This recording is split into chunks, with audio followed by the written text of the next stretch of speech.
Yeah, so you sit down with her and you say, you know what, Sue, we're moving into JOs and we're, high level of competition. You understand what your role's been all season. It's going to be pretty much the same in JOs, but here's what I want you to do once going forward. I want you to take on the additional role of this with stats. I want you to take on the additional role because you really have a knack for seeing the game.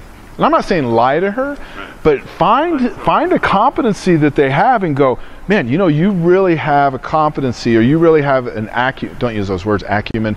You really have an ability to see the game. You really have an ability to understand your teammates.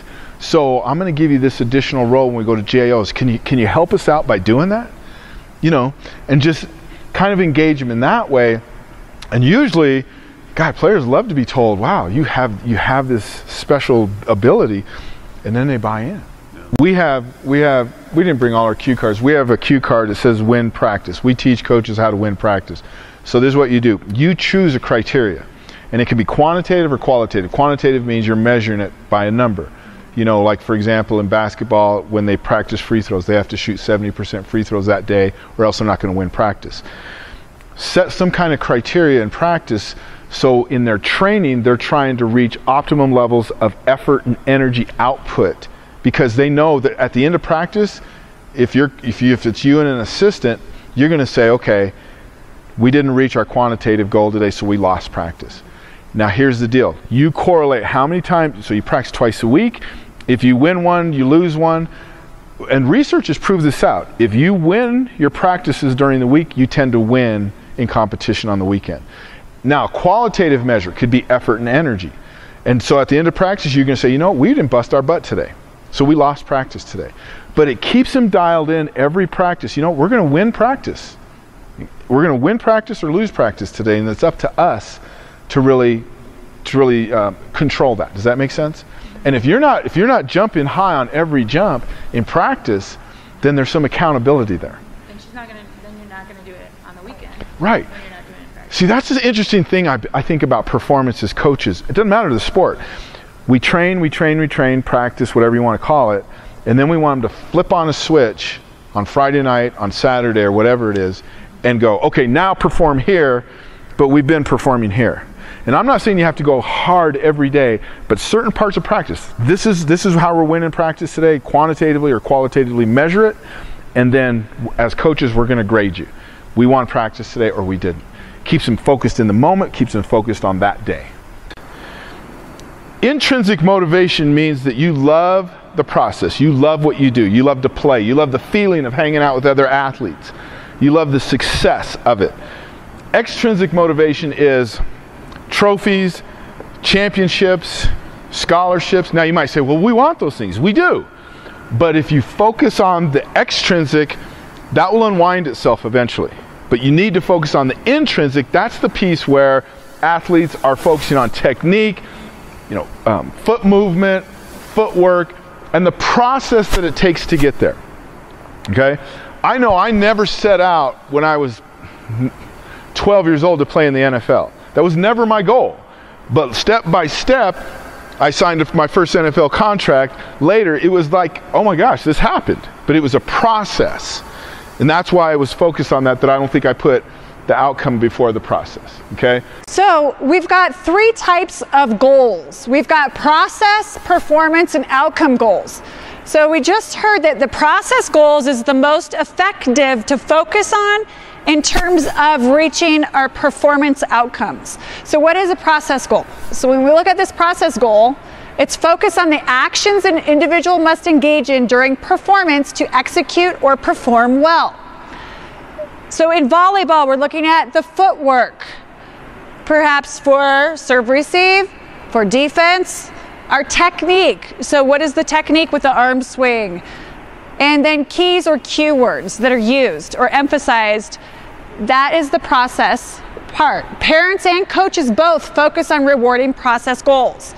So we want the focus from both coaches and parents, you parents out there, to really focus on process.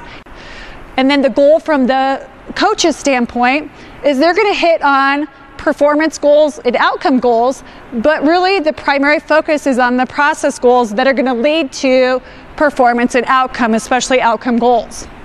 So next we have performance goals. It's focused on achieving standards of performance objectives independently of other competitors, usually on the basis of comparisons with one's own previous performance. Performance and outcome goals can be somewhat similar. A performance goal is different, okay, in that it's mainly in control of that individual athlete. So you have an individual performance goal, and it could be with serving. Serving, I think, is the best that I can think of because you are taking out other influences or variables that are going to impact that individual, like in serving. Can you have it for other things? Yes, but I think serving is the best example, but you can have performance goals in other ways.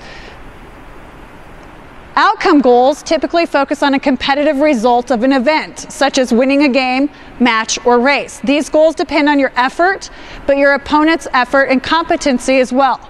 You could play the best match of your life as either an individual or a team and still lose, and thus you would fail to achieve your outcome goal.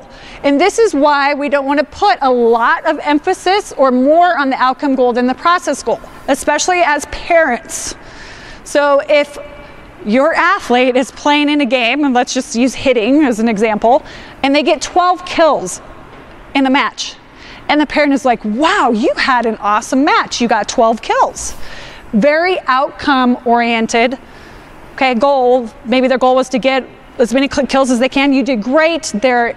This is building them to think they need to be outcome oriented as an athlete and focus on the outcome and how many kills they get every match.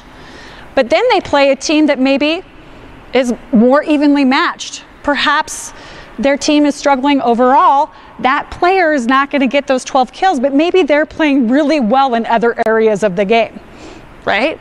Effort's great, energy's great, all the process, their footwork, okay, their cues are great, their technique, energy, they're having a really good game, but they got 3 kills instead of 12 from the match before. They may feel like they failed.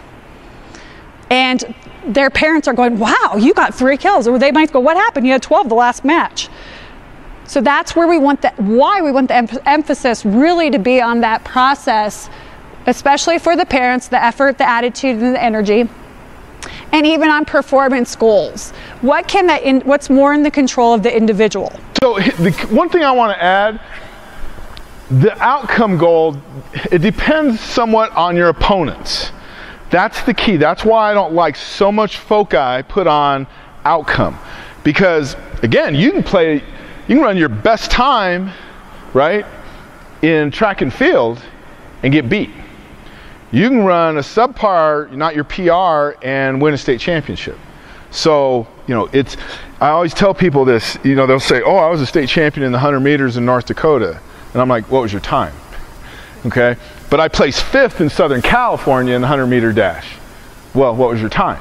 It's not whether you won a state championship or not, it's what was your time. Because the person that took 5th in Los Angeles probably had a faster time than the person in South Dakota who's a state champion. I mean, it's cool that they're a champion, don't get me wrong. But again, to reach peak performance, it's about really the process of getting there. Make sense? Okay.